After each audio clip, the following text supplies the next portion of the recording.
सन्माननीय अध्यक्ष महोदय, लक्षवेधी क्रमांक 9. मंत्री महोदय. अध्यक्ष महोदय, वितरित केल्याप्रमाणे.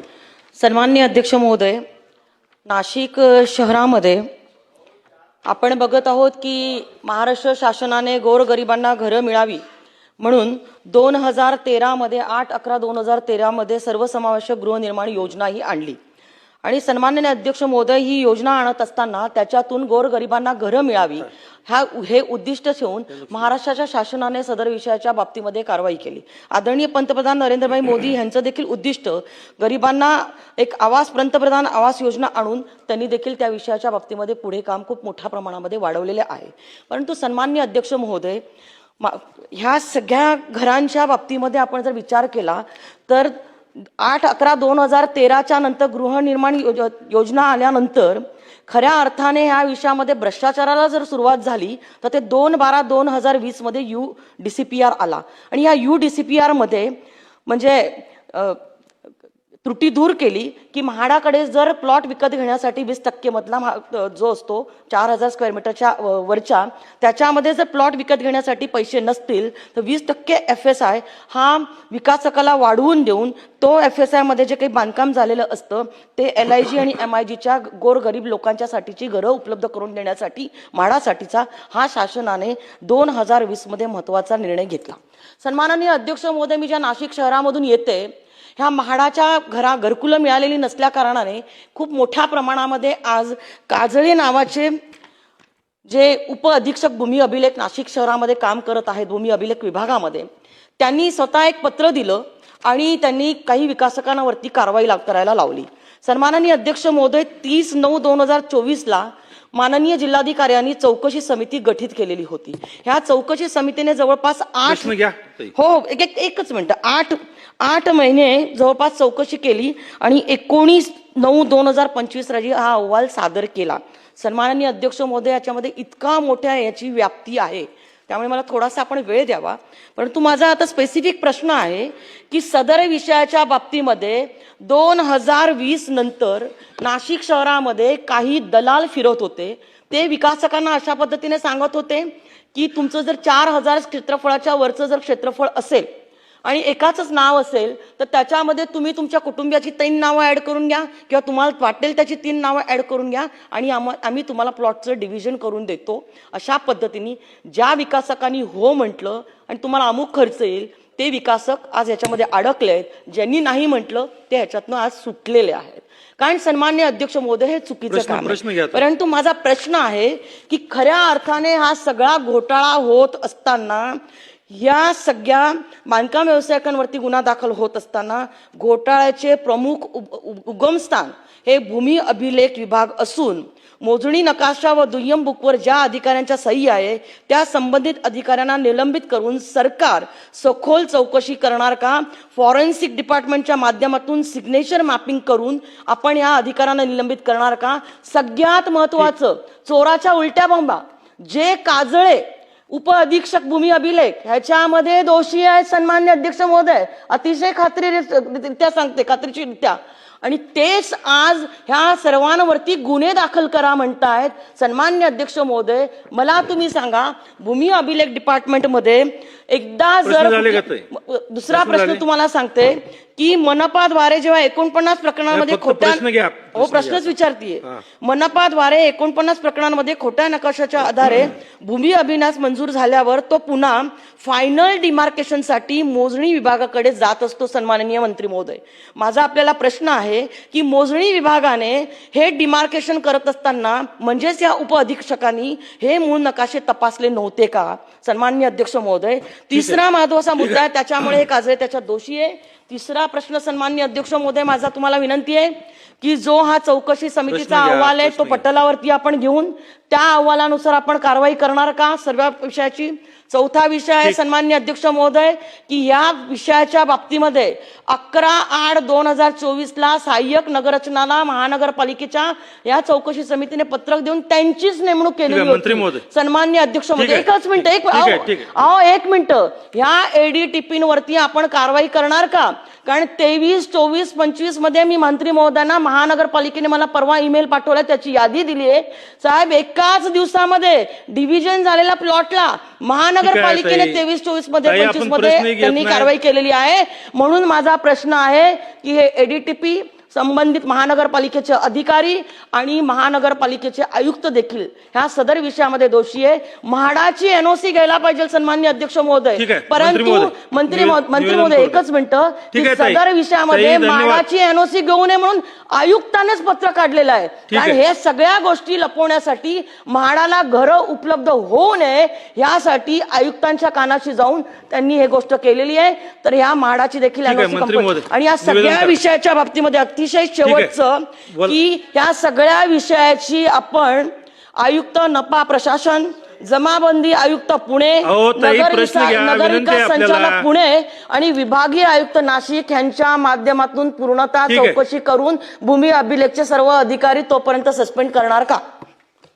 अध्यक्ष महोदय, यामध्ये माननीय आमच्या देवयानी फरांदेजी, नितीन पवारजी आणि विजय वडेट्टीवार आणि 7-8 विधानसभा सदस्यांनी आणि काही विधान परिषद सदस्यांनी सरकारसमोर या अधिवेशन काळामध्ये अनेक वेळा प्रश्न उपस्थित केला. आणि गोष्ट खरी आहे की यामध्ये खूप मोठा घोटाळा आहे.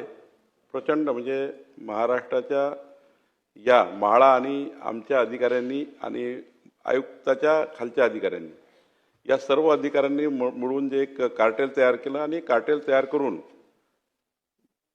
असा एक व्यवस्था उभी केली ज्या व्यवस्थेतनं आपल्याला खूप मोठा त्या ठिकाणी गैरव्यवहार करता येईल अशी व्यवस्था उभी केली. त्यातनं बाय प्लॅनिंग करून या पद्धतीचा घोटाळा तयार केलेला आहे. खरं तर 8 नोव्हेंबर 2013ची जी आपली गृहनिर्माण पॉलिसी आहे, यामध्ये 4000 चौरस मीटरच्या वर या पॉलिसीमध्ये ज्यांना घरं लेआउट सँक्शन करायचं आहे, ज्यांना त्या ठिकाणी म्हाडाच्या वसाहती उभ्या करायच्या आहेत, म्हणजे वसाहती उभ्या करायच्या आहेत, त्यांना 20% EWS आणि LIG साठी राखीव ठेवणे हे बंधनकारक आहे.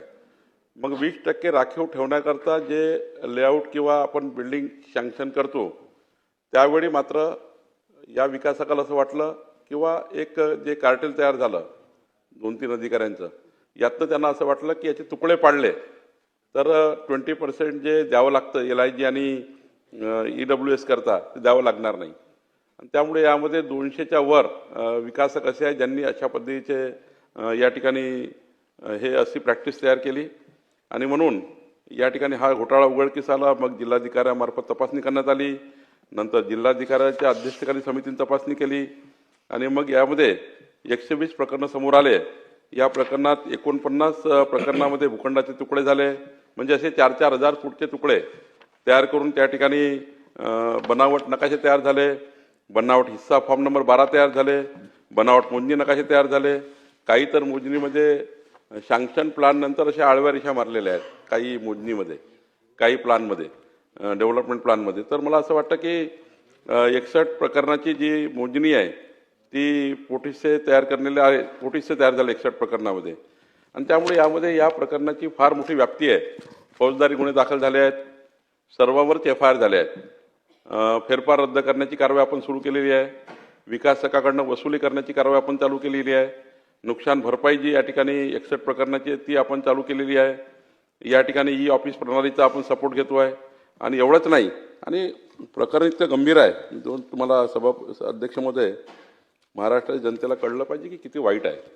खरं तर देवयानी फरांदेंचं म्हणणं बरोबर आहे की महानगरपालिकेचे काही अधिकारी, काही म्हाडाचे अधिकारी आणि काही आमचे भूमी अभिलेखचे अधिकारी यांनी या ठिकाणी बघा, आता हे तुम्ही तुम्हाला म्हैसरोड इथलं एक प्रकरण आहे, 129 सर्वे नंबरचं, मिलिंद विष्णुपंत धात्रक यांनी काय केलं, एकाच दिवशी बघा 29/11 मिलिंद धात्रक तुकडे कसे पाडले. 3800 स्क्वेअर मीटरचा तुकडा, 129/1-2 29 स्क्वेअर मीटर, 129/1-3 29 स्क्वेअर मीटर आणि 129/1-4 29 स्क्वेअर मीटर. मालक एकच. म्हणजे तुकडे पाडून हे 20% घरं जे आपण म्हाडाला मिळू नये, म्हणजे गरीब माणसाला मिळू नये, EWSच्या लोकांना मिळू नये म्हणून आता हे 1,55,000 स्क्वेअर मीटरचं जर त्या ठिकाणी पूर्ण लेआउट किंवा विकासकांनी बांधकाम केलं असतं, यातले 20% प्लॉट किंवा घरं त्या EWSला गेले असते, गरीब माणसाला गेले असते. पण हा फ्रॉड करण्याकरता यांनी तुकडे पाडले. आता तुकडे केव्हा पाडले? एकाच दिवशी 15/3/2024, 15/3/2024, 15/3/2024, 15/3/2024. म्हणजे बघा किती हिंमत आहे. एकाच दिवशी तुकडे पाडायचे, एकाच दिवशी अभिन्यास मंजूर करून घ्यायचे, एकाच दिवशी त्या ठिकाणी असा फ्रॉड तयार करायचा आणि गरीब माणसाला लुटण्याचं काम जी पॉलिसी गृहनिर्माण विभागाने केली. माननीय मुख्यमंत्री देवेंद्र फडणवीसजी यांनी हा पुढाकार घेतला की गरीब माणसाला घर मिळालं पाहिजे. पण हा जवळपास 200 विकासकांनी फ्रॉड केला. आता मी असंच सांगतो की 1-2 प्रकरणं पुन्हा सांगतो. म्हैसूरमध्ये अनवर इब्राहिम मनियार 3 तुकडे केले 137चे, 137/21, 137/22, 137/23 याच्यामध्ये असे तुकडे केले आणि 15/3/2024, 15/3/2024, 15/3/2024 असे अध्यक्ष महोदय जर सभागृहात मी सांगितलं तर जवळपास 30 माझ्यासमोरच आहे 30 अभिन्यास असे आहे की ज्याच्यामध्ये या 49 मध्ये 30 असे आहेत की ज्यांनी असे तुकडे पाडून गरीब माणसाची फसवणूक केली. म्हणजे गरिबांना घरं मिळू नये म्हणून तुकडे पाडले आणि त्यातनं आपला त्या ठिकाणी मला वाटतं की हा मोठा त्या ठिकाणी फ्रॉड आहे.